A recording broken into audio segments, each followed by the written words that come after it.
It's Wednesday, April 7th. Welcome to Market Foolery. I'm Chris Hill. With me today, the Chief Investment Officer, Andy Cross. Thanks for being here. Hey, thanks, Chris. Thanks for having me. It's always a pleasure to be back on Market Foolery. We have fintech news. We're going to talk about the last stocks that you and I purchased, but we're going to start today with a letter from Mr. Dimon. JP Morgan Chase Chairman and CEO Jamie Dimon is out with his annual letter to shareholders. There are a lot of things in the letter. It is a very long letter. Yeah, but extensive. The headline, I think it's fair to say, Andy, that the headline is Jamie Dimon is very bullish on the U.S. economy for the next few years. He went so far as to basically spell out, and I'm quoting here, "I have little doubt that with excess savings, new stimulus savings, huge deficit spending, more QE, a new potential infrastructure bill, a successful vaccine, and euphoria around the end of the pandemic, the U.S. economy will likely boom.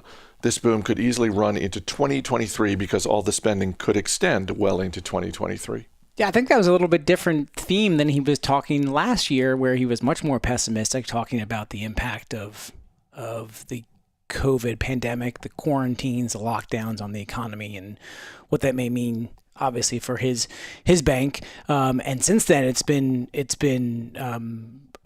really bullish take and a switch for Jamie Dimon, one of the more respected, if not the most respected, banking CEOs out there. Of course, there's a lot of them. He runs the largest bank out there.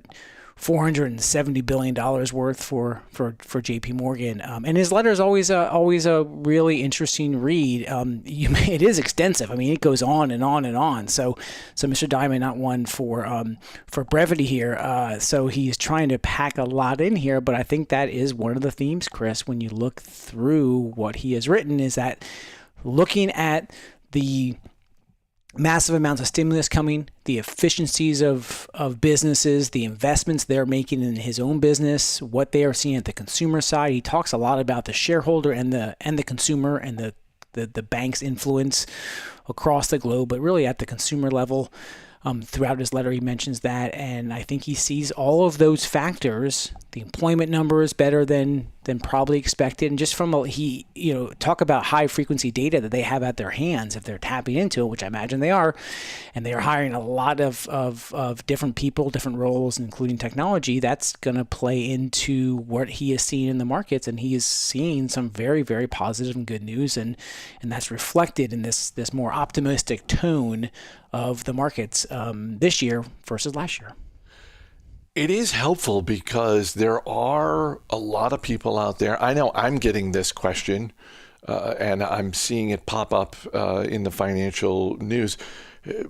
I'm not saying it's illegitimate. It's perfectly legitimate to ask the question of, well, wait, what is the state of the economy with all of the stimulus spending, with people looking at the deficit that is being run up in the United States? So it is helpful to have Dimon to come out and say this because, to your point, when you think about annual letters, and, every company puts out an annual letter, but Jamie Dimon's on the short list of, I would argue, the most important letters. I would put Jeff Bezos on that list. I'd put Warren Buffett on that list. You could throw Larry Fink from BlackRock in there as well. And yeah. There's people will argue for others, but for Dimon, someone of his stature and experience, to come out and say, this is what I'm seeing, and this is how I think things are going to go over the next couple of years, that absolutely helps. Yeah, I think so, Chris. I mean, there are a lot of great letters, and more CEOs are writing and spending a lot of time through these letters. I don't know how long it took Jamie to write this and his team to write this, but there are lots of great letters. I mean, the Pinterest letter, the Atlassian letter. I just think that there's some great technology letters out there that really talk about their business and their market and what they are seeing in their markets.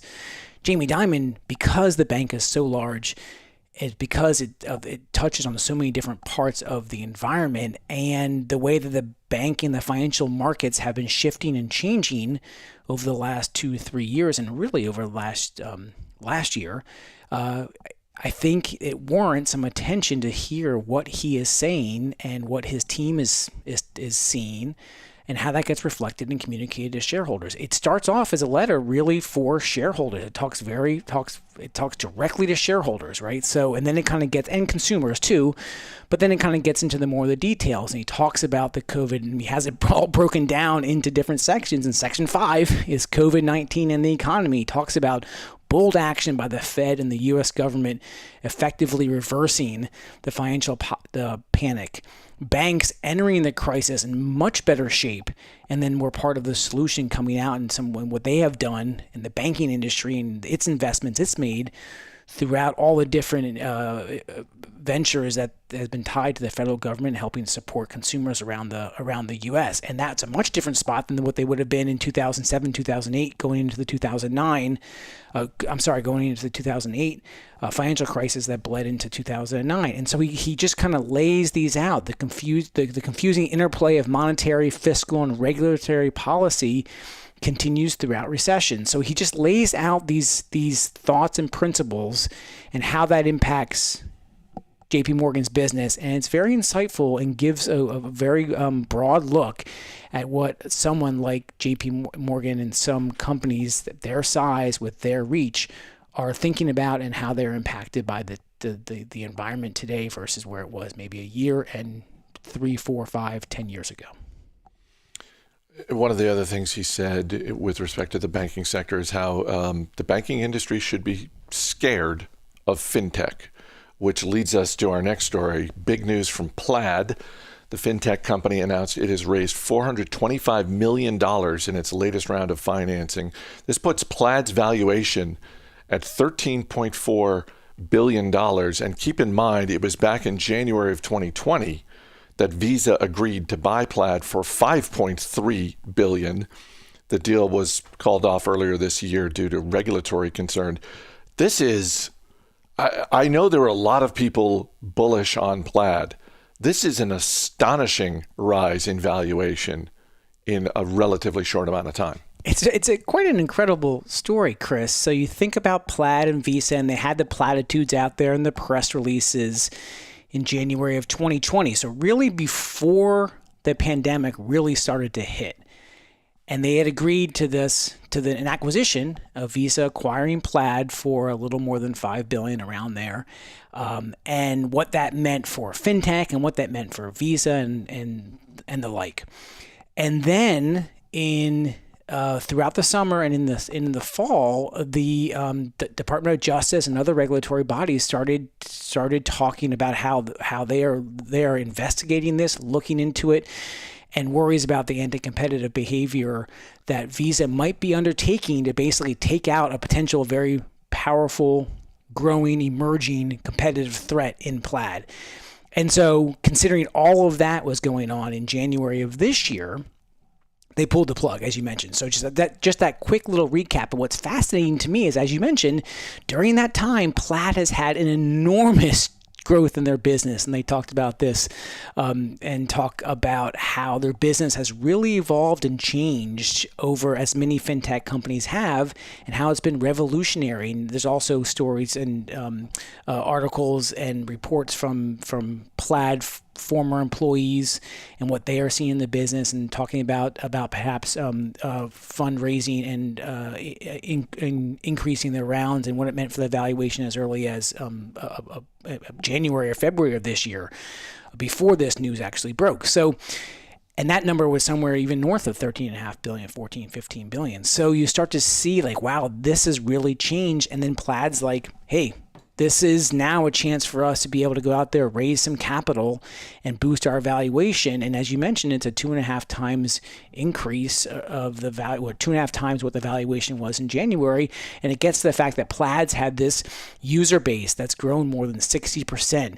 They now have a very, very deeper reach as they grow their customers base, their customer paying. They now serve more than 11,000 different financial institutions, connect all of these financial institutions and consumers to make the integration of finance and the transfer of money and the sharing of data much more seamless, much easier. And that solves a real problem in finance. And Plaid has long talked about how they are trying to essentially democratize the financial transaction landscape around the world. And Visa saw this, obviously, And then it backed off for the reason we just talked about. And now here you have a company that's had a real healthy 2020, and now it's showing up in the valuation, and pretty impressive valuation growth for Plaid and its shareholders.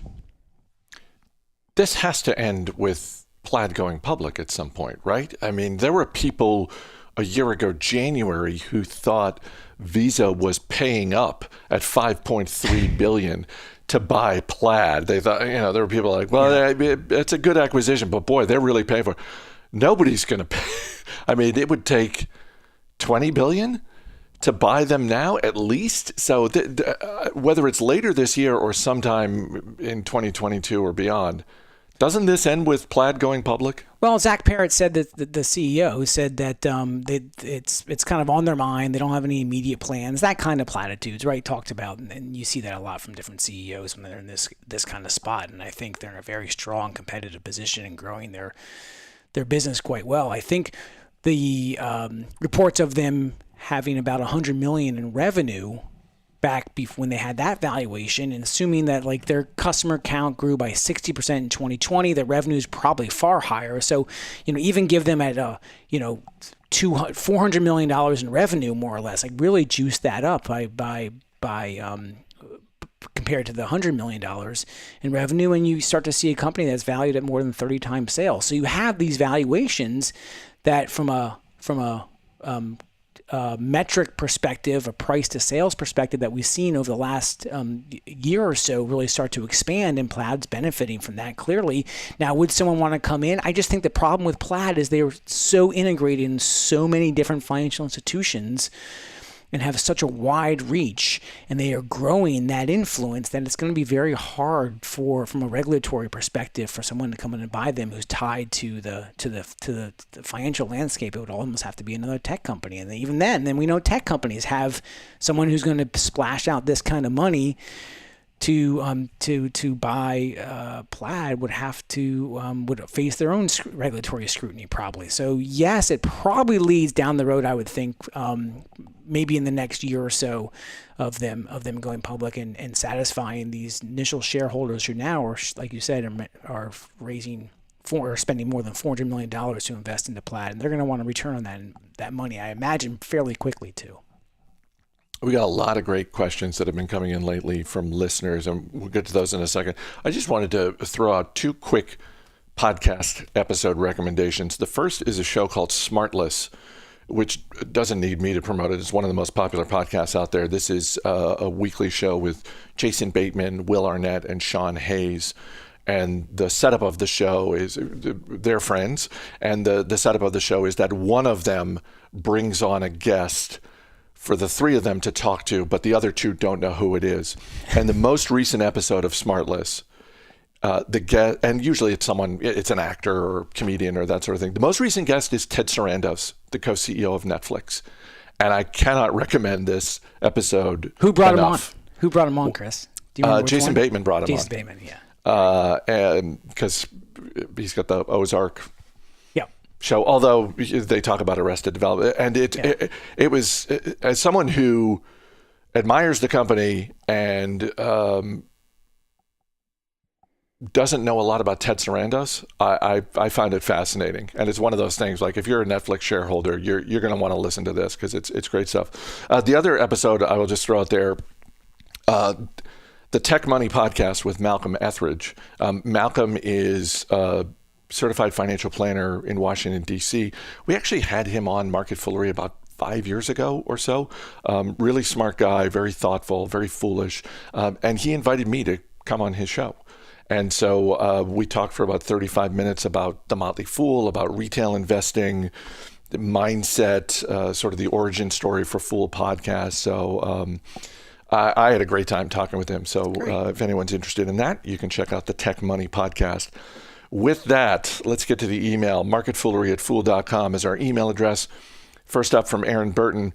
He writes, my investment strategy has been focused on finding attractive growth stocks, mainly in technology, but interest rates have been rising. I'm starting to think that as the economy exits the pandemic, higher inflation, higher taxes, and higher interest rates may be on the horizon. What is your advice for investing under these types of conditions?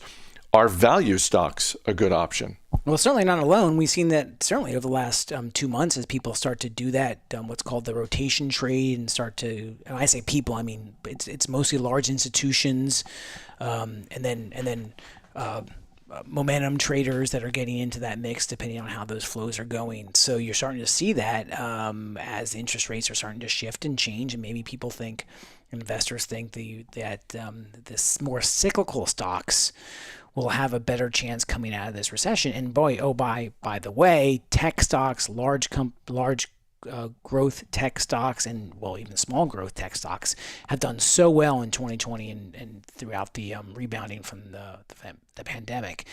So thinking, wow, that market has played out. Now I'm making the shift. So he's certainly not alone, and there are people thinking about that. I think you have to be a little bit careful because those cyclical companies tend to just not necessarily, and I'm talking like energy companies, maybe even some financial companies, industrial companies, manufacturers. They just might not have the long tailwinds that so many great growth tech companies have, because the world is becoming more and more integrated, more and more technology savvy, and all companies are now focused on technology. So I can certainly understand that kind of thinking. There's no harm in that, and rebalancing your portfolio, or just starting to think, I may be a little bit too concentrated in this one area, and that's never a super healthy thing. So you want some diversification, so that's fine to do that.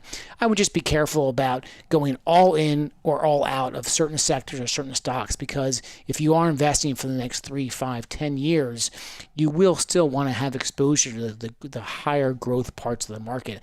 And that tends to be consumer-facing technology and technology companies in general. Not exclusively, but definitely don't abandon that strategy.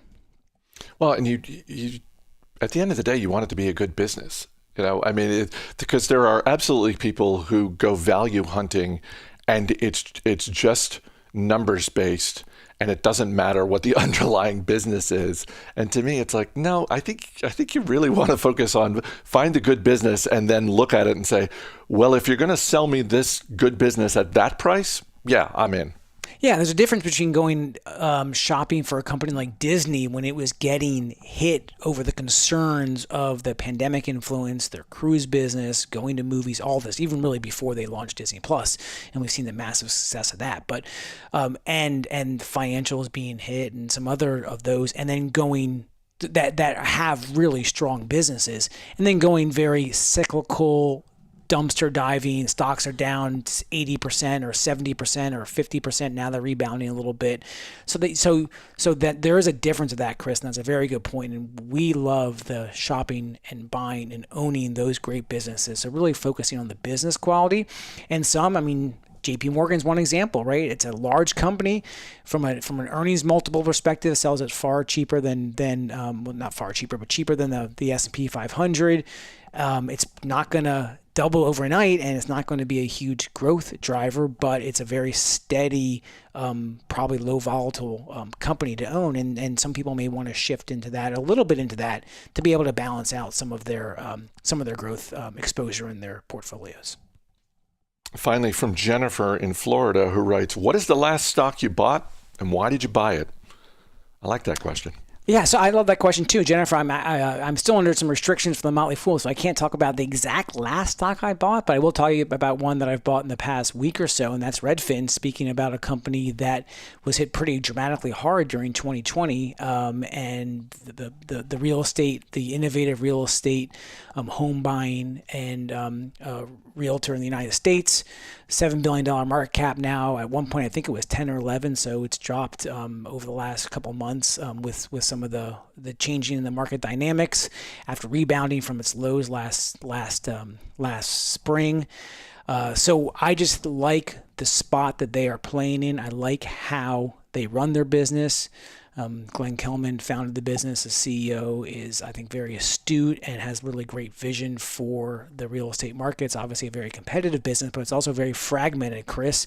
And they charge a far lower commission, using technology to their advantage, expanding their reach, growing into what is a large and growing and now very challenged market because there's just not enough supply of houses. We have a lot of interest in buying houses. They are investing heavily into the real estate agents, those agents tied to the Redfin network. So that's perhaps maybe going to hurt a little bit of the profitability as they may have implied and talked about in the recent call, but that's hit the stock price in the near term. But again, looking out over the next 3 to 5 years, I see Redfin as a larger company. I think the stock will do well, and so that's one that I recently bought. I will just add, most recent stocks I bought, I looked at my portfolio and realized I don't really have enough growth in here. I would like to have some more exposure to growth stocks. So bought some companies that I am very bullish on over the next 10 years, which is a good thing, because from the time that I bought them till today, they're all down. And it includes companies like, DocuSign and Match Group and Okta, stocks we've talked a lot about. And again, it's not great to look down and see the red, but I'm very confident that 10 years from now, I will be glad that I bought them, even with the short-term pain. Well, yeah, and I don't mean to laugh to be dismissive, certainly, because I think we make kind of jokes when oh gosh, now I bought Redfin, that's almost a guarantee in the next 3 months it's going to go down. We make jokes kind of among our team that our timing, because we don't try to time our purchases necessarily. We just see value and we see where we think the long-term value is, and the prices may be attractive one way or the other. Maybe that's because the stock is going up or down. But we make kind of the internal joke. So again, I don't mean to be dismissive, because I know there are a lot of newer investors into the market who maybe over the last 3 months or so have bought some high tech stocks, and they're seeing that red in their on those purchases, as am I. I've done the same thing. But again, like you said, looking at the long-term prospects and the leadership teams, the markets they're serving, the solutions they're creating. I mean, you think about a business like Plaid that is really trying to solve a very difficult and trying problem for so many of us, which is integrating our financial accounts, the back end part to that, and all that technology and how that works, and the security, loads and loads of very serious challenges that are trying to solve that very complex problem. A lot of the companies that we are looking at and that we invest in and recommend are trying to solve those very complex and very consumer-facing problems that we want to have solutions for, and they're trying to do it. And those are the kinds of businesses ultimately over the next 5-10 years you want to be owning, because they're the ones that are going to drive the highest revenue growth and the best profit picture probably long-term. Andy Cross, always great talking to you. Thanks for being here. Yeah, thanks, Chris.